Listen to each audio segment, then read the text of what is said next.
Salut les formateurs, c'est Flo, j'espère que vous allez bien. Bienvenue pour cette nouvelle série de vidéos qui s'appelle les pépites Ludo. Les pépites Ludo, c'est tout simplement des jeux que j'ai pu découvrir, que ce soit des jeux de société qu'on va venir transformer ou des jeux que j'ai pu trouver sur internet et je vous les partage tout simplement dans cette série de vidéos. On commence tout de suite avec la première pépite.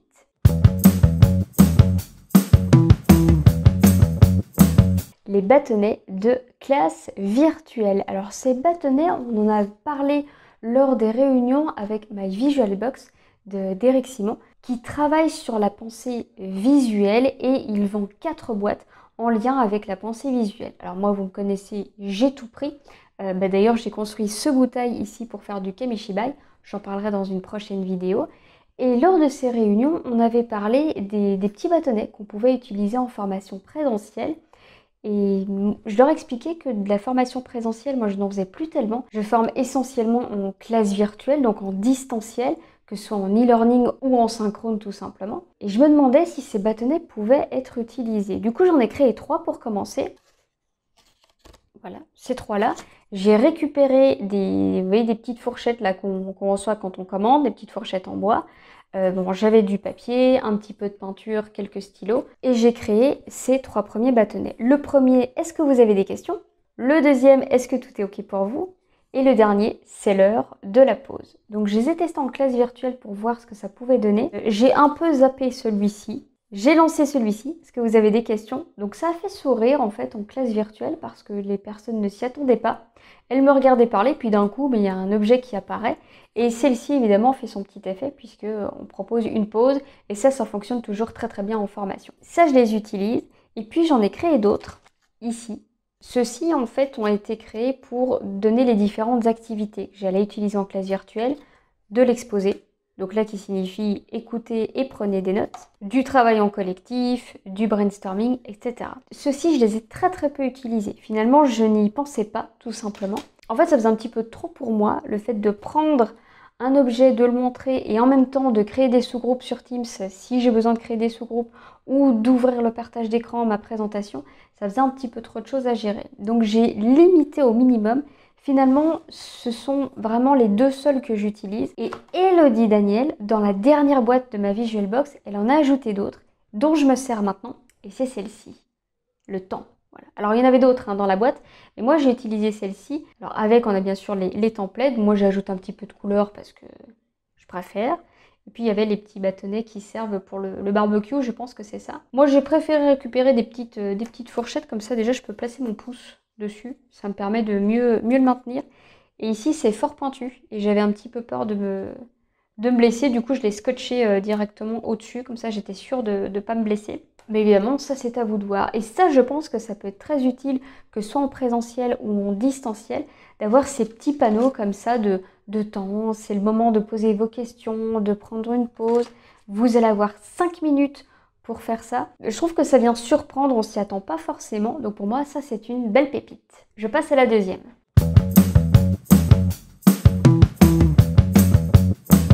Deuxième pépite, les dés à histoire, qu'on appelle tout simplement Story Dice. C'est en prenant l'avion, voilà, en allant à l'aéroport, que j'ai pu découvrir ces dés-là. Donc c'est Smarties qui proposent toujours différents objets pour qu'on puisse acheter des Smarties et avoir un petit jouet en même temps. Étonnamment, c'est moi qui suis attirée en premier avant ma fille, mais c'est évident que je le prends parce que ça m'intéresse.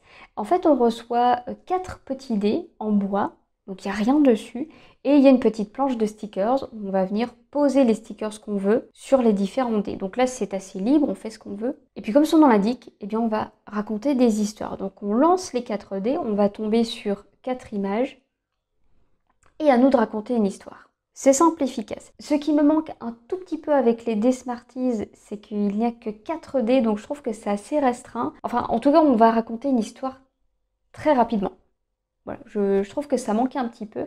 Alors que StoryCube, là on a 9 dés, donc ça permet déjà d'aller un petit peu plus loin dans l'histoire, de poser l'histoire, d'avoir les perturbateurs, les héros. Enfin, je trouve qu'on peut un peu plus développer l'histoire. En tout cas, on pourrait aller un petit peu plus loin que les Smarties. Bon, après, les Smarties, c'était plus anecdotique, mais j'ai quand même trouvé l'idée intéressante. StoryCube, il existe la version classique, la version voyage, la version action, la version Harry Potter. Bon, il y a plein de versions qui ont été déclinées, et ça fonctionne toujours très bien. En présentiel, on lance les dés, on raconte des histoires. Bien sûr, en distanciel, on peut le faire aussi avec les dés. Si vous avez une deuxième caméra, vous la projetez sur les dés que vous allez lancer et on va lire des histoires. Sinon, il y a une version distancielle qui s'appelle Daverbeast, je crois que c'est ça le nom du site. Et là, on va tout simplement cliquer et ça fait rouler des dés. Ce que j'ai bien aimé avec la version des Smarties, c'est qu'on peut choisir les différents stickers. Malheureusement, on ne peut pas les redécoller. Voilà, ça, une fois qu'ils sont collés, ils sont collés. Mais s'il y avait plusieurs autres dés, on pourrait coller tous les stickers. C'était la deuxième pépite et je passe à la troisième pépite. Troisième pépite, je reste dans l'univers du storytelling et là, on va aller chez Pomme d'Api. Oui, Pomme d'Api, donc un magazine pour enfants qui propose différentes histoires, des activités, des bricolages à créer. Et là, sur le magazine de l'année dernière, il me semble, je crois que c'était au moment d'Halloween, octobre, il y avait le jeu des cartes à compte. Donc il suffisait de découper tout simplement différentes images de différentes tailles, donc qui représentent les lieux, les personnages, et on a 3 cartes. La première qui dit qu'on commence l'histoire, donc il était une fois. Et puis on va choisir des cartes pour commencer l'histoire. Et une fois qu'on ne sait plus, eh bien, on utilise la carte jusqu'à ce que, et puis quelqu'un d'autre prend la main. Donc on va venir raconter des histoires collectivement. Et l'histoire s'arrête quand quelqu'un pose la carte fin. Et évidemment, on peut le détourner comme on veut, on peut imposer des cartes, on peut tirer de manière aléatoire.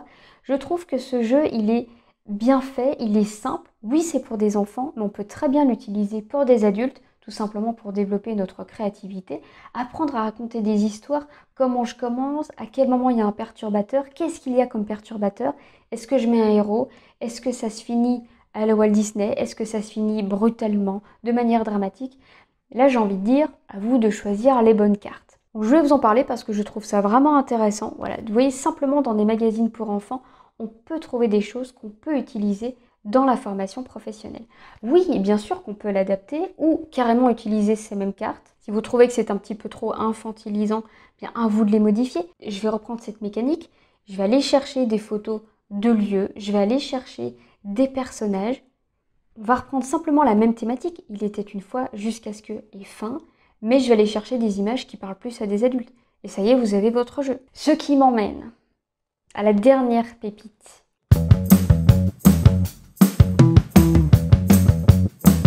Quatrième et dernière pépite que j'ai découvert sur LinkedIn grâce à Laura qui la tenait elle-même d'une apprenante qui l'avait utilisée. Bref, ça s'appelle les Crazy Jobs. Crazy Jobs, qu'est-ce que c'est? C'est tout simplement un jeu de cartes qu'on va pouvoir imprimer qui reprend des métiers qui sont pas tout à fait réalistes. Le jeu de cartes est posé donc face cachée. Un apprenant va prendre une carte, il va la retourner et il va découvrir son métier. Et il va expliquer les compétences qu'il lui faut et les qualités pour ce métier. Alors vous avez des métiers qui sont incroyables comme un réparateur d'arc-en-ciel, dompteur de dragons, testeur de toboggan. Bref, il y a plein de métiers comme ça qui sont farfelus mais hyper intéressants. Les images sont très bien faites, sublimes. C'est Exoflow qui a créé cet icebreaker-là, si j'ai bien tout compris. En tout cas, c'est le nom qu'il y a sur les différentes images, donc je vous le donne. Une jolie petite pépite à utiliser en icebreaker. Et voilà pour les différentes pépites Ludo. Pour en savoir plus sur les jeux pédagogiques, et bien juste en dessous, dans la description, vous avez les jeux de l'automne, répartis en 5 catégories. Vous allez retrouver des icebreakers, des jeux de positionnement, il y a des jeux cadres, des jeux pour mémoriser et des activités de clôture. Merci d'avoir suivi cette vidéo, abonnez-vous à la chaîne et puis on se retrouve très vite pour une prochaine vidéo.